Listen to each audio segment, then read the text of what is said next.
성도의 소망 이런 제목으로 말씀을 나눕니다. 4장 13절에서 17절에서 보면 13절 앞에 보시면 형제들아 자는 자들에 관하여는 주제로 나오고 5장 1절부터는 때와 시기에 관하여는이라고 하면서 두 가지 권면의 말씀을 이어가고 있습니다. 다 소망에 관한 주제들입니다. 먼저 13절 보시면 바울은 데살로니가 교인들에게 주님의 재림과 관련된 먼저 죽은 성도들에 대해서 그들이 가진 소망이 무엇인가를 가르칩니다. 자는 자들에 관하여는 너희가 알지 못함을 우리가 원하지 아니하노니 이는 소망 없는 다른 이와 같이 슬퍼하지 않게 하려 함이라. 이렇게 말씀하죠. 그러니까 소망 없는 다른 이들과 같이 하지 말라는 것입니다. 그러니까 우리는 소망이 있는 자이고 믿음 안에서 죽은 자는 그 소망이 있다는 것을 이제 말씀하는데 14절 보시면 주님의 부활을 믿는 자에 대해서 이런 것이죠. 예수 안에서 자는 자들이라는 것입니다. 동일하게 15절 끝에 보시면 자는 자, 16절도 중간에 그리스도 안에서 죽은 자들이라고 표현합니다. 그러니까 그리스도 안에서 믿고 죽은 자들은 영적으로 보면 죽어서 끝난 것이 아니라 잔다는 것이죠. 곧 깨어날 것을 암시하고 있습니다. 그래서 이들이 먼저 어떻게 되냐면 15절 보시면 주님이 강림하실 때 어떻게 되냐면 살아남아있는 자, 현재 이 땅에 살고 있는 자보다 살아있는 자들이 자는 자보다 먼저 죽은 성도보다 앞서지 못한다고 합니다. 그 16절 이후에 재림의 상황이 이렇게 될 것을 말씀하는데 주께서 호령과 천사장의 소리와 하나님의 나팔 소리로 진이 하늘로부터 강림하시리니 먼저 그리스도 안에서 죽은 자들이 일어납니다. 그래서 17절 보시면 그들이 이제 그 후에야지 우리 살아남은 자들이 몸이 변화되어서 부활체로 되어서 주님을 영접하게 되죠. 그래서 주와 함께 있게 되는데 여기서 강조하는 것은 예수 안에서 자는 자들, 먼저 죽은 성도들이 나군에서 주님과 함께 있다가 주님이 땅의 지상에 재림하실 때 그들이 먼저 부활하고 그 다음에 이제 온 성도가 함께 주님과 연합하는 그런 일들을 갖게 될 것이다. 그래서 먼저 부활을 누릴 죽은 성도들에 대해서 우리가 소망이 있다. 그래서 그들이 주님과 함께 있다는 것을 강조하는 내용입니다. 그렇기 때문에 그것을 안다면 죽은 자들 인해서 소망이 없다, 슬퍼할 것이 아니라 18절 말씀대로 서로 죽은 성도들 향해서도 우리 장례식에 대해서도 위로하며 소망을 가지라는 말씀을 권면을 하고 있습니다. 그리고 5장 1절 가보시면 그냥 주님이 오시는 그 재림의 때와 시기를 언제냐고 궁금해할 건데 그래서 우리가 항상 깨어서 준비해야 된다는 고민의 말씀을 읽고 있습니다. 2절 보시면 주의 날이 밤에 도둑같이 이를 줄을 너희 자신이 자세히 알기 때문이라. 그러니까 재림의 때와 시기는 갑자기 올 것이다. 3절 보면 평안하다, 안전하다는 사람에게는 이 재림이 멸망, 갑자기 오게 될 것이다. 이렇게 경고하고 있습니다. 3절에서 말씀하는 이 평안하다는 그들은 예수를 믿지 않는 자들입니다. 소망이 없는 자들이죠. 세상에 종말이 없다고 생각하고 이 땅에 있는 것들로 만족하고 살아가려고 하는 그런 사람들이죠. 이 땅에서의 유토피아, 하나님 없이도 평안과 안전하다는 사람들입니다. 그러나 그들이 가진 것은 거짓 평안이고 어떤 그들의 안전은 살얼음, 언제든지 깨질 수 있는 살얼음입니다. 그러니까 근본적인 죄 문제가 있는데 그것을 세상적인 가치관, 어떤 학문, 문화나 누리는 육시적 쾌락으로 덮고 모른 척하면서 살아가는 사람들이죠. 근데 그런 자들 향해서 3절 보시면 그들이 평안하다, 안전하다 할 그때 어떤 운명이 오느냐? 임신한 여자에게 해산의 고통에 이름과 같이 멸망이 갑자기 그들에게 이르리니 결코 피하지 못하리라. 아무리 입으로 평안하다, 안전하다 자신을 세뇌하고 이렇게 스스로 위로해도 결국 멸망의 날이 갑자기 오게 될 것이다 라고 경고합니다. 그들은 두려워야 되는데 두려워하지 않으려고 하는 것이죠. 그럼 예수 믿는 사람들은 반대입니다. 깨어있는 것이죠. 4절에서 6절 보시면 우리 한번 같이 읽겠습니다. 시작. 형제들아 너희는 어둠에 있지 아니하매 그날이 도둑같이 너에게 임하지 못하리니. 5절. 너희는 다 빛의 아들이요 낮의 아들이라. 우리가 밤이나 어둠에 속하지 아니하나니 그러므로 우리는 다른 이들과 같이 자지 말고 오직 깨어 정신을 차릴지라. 예수님을 믿는 자들은 어둠에 있지 않다는 것입니다. 밤에 도둑같이 그래서 재림이 임하지 않습니다. 깨어있기 때문에 보고 있는 것이죠. 오히려 주님의 재림을 우리가 경외하며 또 기대하지만 또 두려움으로 바라보면서 준비하는 것입니다. 그렇기 때문에 오히려 도둑처럼 재림을 맞이하지 않는다는 것이죠.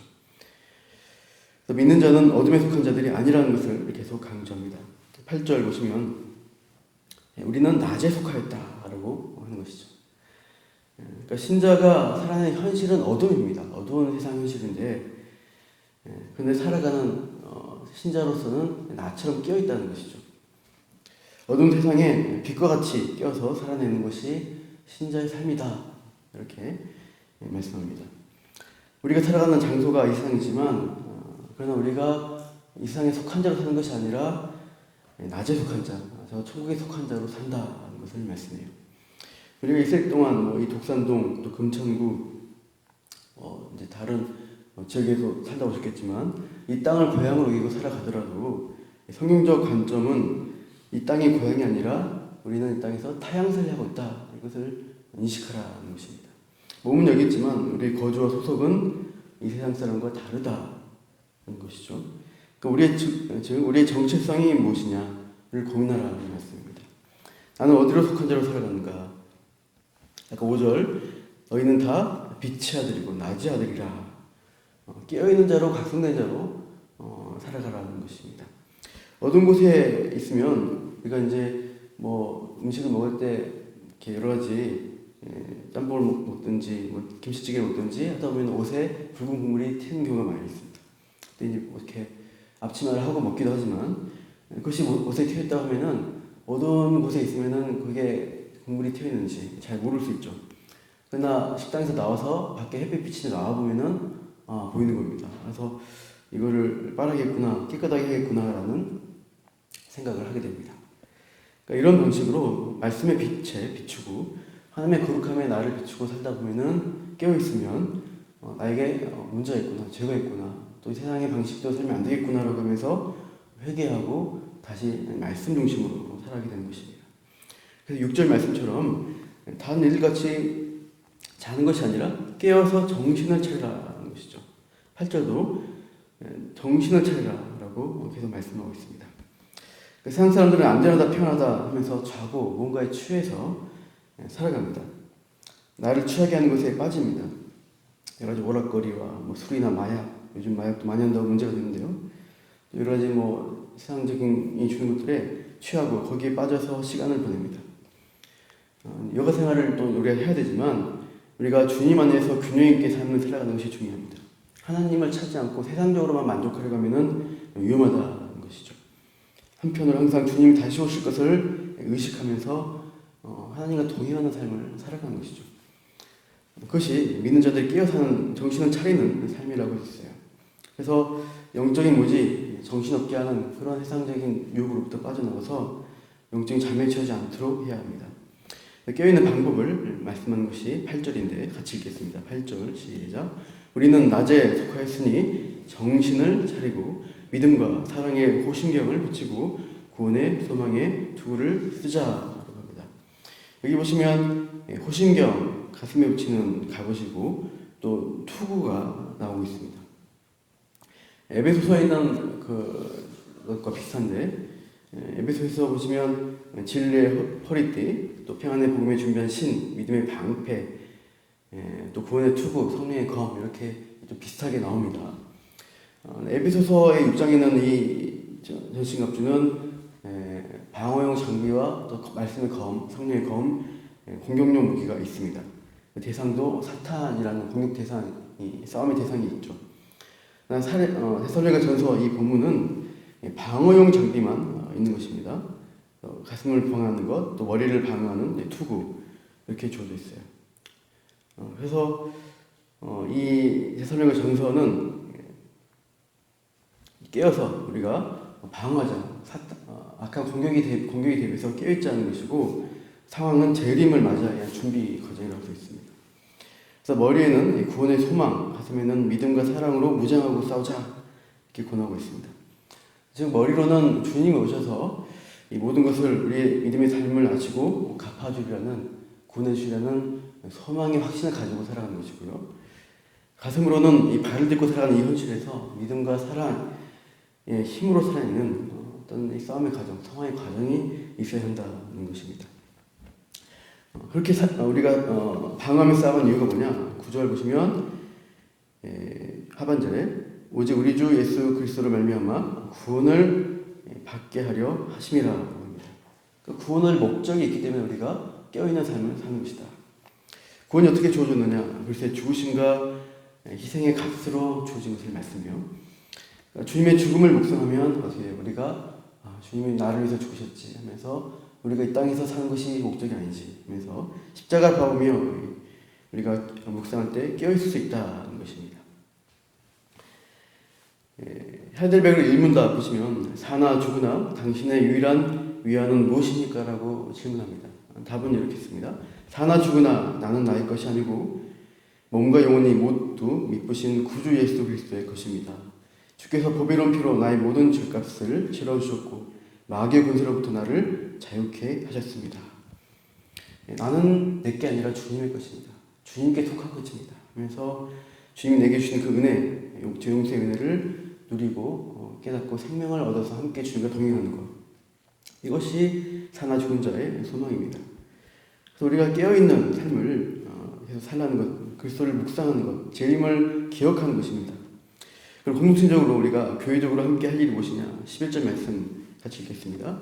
그러므로 피차 고면하고 서로 덕을 세우기를 너희가 하는 것 같이 하라. 먼저 피차 고면하라. 서로 권하면서 위로하라는 말씀입니다. 재림이 언제 올지 모르기 때문에 또 우리가 깨어서 잠에 빠지고 세상에 빠져 살지 않도록, 항상 시적하지 않도록 서로를 위로하고 고면하는 것입니다. 함께 성경을 읽읍시다. 기도합시다. 힘을 내어서 소망 가집시다라고 계속 설교하기도 하고 또 성도의 구역 모임할 때 서로 고민하는 그런 것들을 계속하라. 두 번째로 덕을 세우라고 말씀합니다. 이 세우다는 것은 집과 어떤 건축물을 건축하다는 의미입니다. 그러니까 나만 세우는 것이 아니라 내 주위에 있는 부실한 집들, 무너져가는 어떤 성도의 믿음의 집이 있다면은 그것들을 찾아가서 세워주는 작업을 하는 것이죠. 그래서 그 사람을 계속 붙들어주고 격려하는 일들을 계속 해야 된다는 것을 말씀하고 있습니다. 옆에 있는 사람을 살리는 것들, 함께 우리가 나아가는 것들이 중요합니다. 교회가, 공동체가 함께 존재해야, 살아야 나도 살고 이웃도 산다는 것을 기억하고 우리가 함께 이 신앙의 삶을 이어가는 것입니다. 그래서 믿음 가지고 먼저 부름받은 성도들은 지금 주님과 낙원에 있다가 재림 날에 먼저 주님과 함께 이 땅에 와서 부활의 소망을 누릴 것을 우리가 기대하며 또 우리가 소망이 있다는 것이고, 또 이 땅을 여전히 살아가는 우리 성도들은 깨어서 정신 차리고 준비하는 것입니다. 빛 가운데 껴있으라. 그래서 말씀의 빛, 기도의 빛, 회개하며 섬기는 빛 가운데 서로 격려하는 가운데 권면하고 옆 사람을 일으키는 일 가운데서 우리가 주님에 대한 약속을 우리가 소망하고 나갈 것입니다. 오늘도 그렇게 우리가 성도의 소망을 누리고 준비하며 살아가시기를 축원합니다. 기도하겠습니다. 하나님, 이 세상은 취하고 이 세상이 주는 것들에 만족하며 잠을 자는 모습들을 보여줍니다. 그러나 우리는 이 땅에 속한 자가 아니라 낮에 속한 자, 예수 그리스도께 속한 주님의 것임을 기억하기 원합니다. 오늘 주님을 우리 자신의 인생을 묵상하고 다시 주님이 오셔서 우리에게 주실 약속들을 이루실 것을 우리가 말씀의 빛으로 바라보고 소망합니다. 이 세상 사람처럼 잘 것이 아니라 깨어서 항상 주님을 묵상하고 동행하면서 공동체가 함께 이 소망 가지고 나가도록 우리 한 사람 한 사람 붙들어 주시옵소서. 감사하며 이 모든 말씀 예수님 이름으로